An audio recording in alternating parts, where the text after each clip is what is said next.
I'm currently sitting at the Newark airport. It's 2 in the morning um, because I just got done with a shoot in New York City.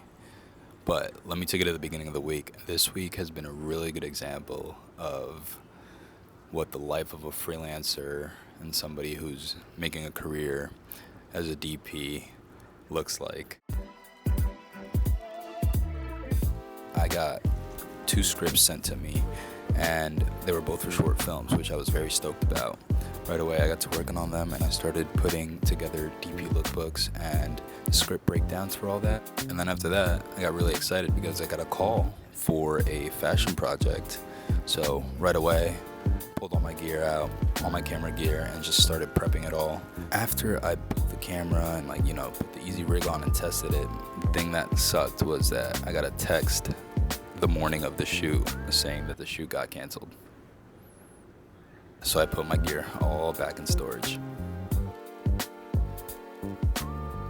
The next day, I took my G&E van out because I needed to give it a little love and organize it a bit. And it's always a good time prepping and organizing the van because it's just like a fun little hobby for me, as well as it's my business, but it's a fun little hobby because you get to just make sure things look really, really good and everything has its place. While I was out in the van, I actually made some content for Instagram. So the @TinyMachine Instagram, I spent a lot of time on it. I'm trying to grow the following a little more.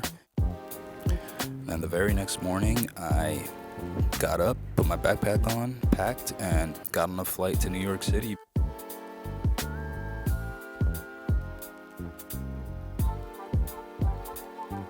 For a month now, I had been prepping a music video that was going to take a lot of work, and I was going to be meeting a lot of new crew. So it was just the shot list, the storyboards, making sure locations and lighting diagrams were done so that all the new crew knew what was going to happen, and I didn't have to really struggle with communicating with everybody.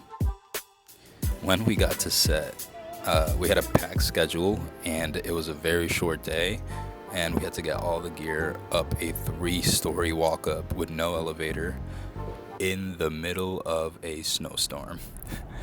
That was just an interesting weather predicament that we were in for shooting. But we made it through. The crew was very nice, and everyone was just kind of on board to just shoot the project out and go home. So before I sign off from this video, I think there's 2 things that I can walk away with from this week. Number 1 is something I always stand by, is just over preparing. I think that made a successful day because everyone kind of trusted me going in, because things were already in progress and in motion for us to be able to maneuver quickly, and making sure that I was keeping the whole crew happy, on top of making sure the director and the producer and the talent were happy, and making sure they got everything that they needed for the project to be as good as they wanted it to be. The second thing, just being flexible is kind of important in this industry, especially because 1 month you may be working 25 days that month, and then the next month you got 1 day, and just got to be ready to roll with the punches. And I think that's the one thing that no matter how long you work in this industry, it does get a little bit easier, but it continues to happen to all of us. Yeah, just keep on pushing.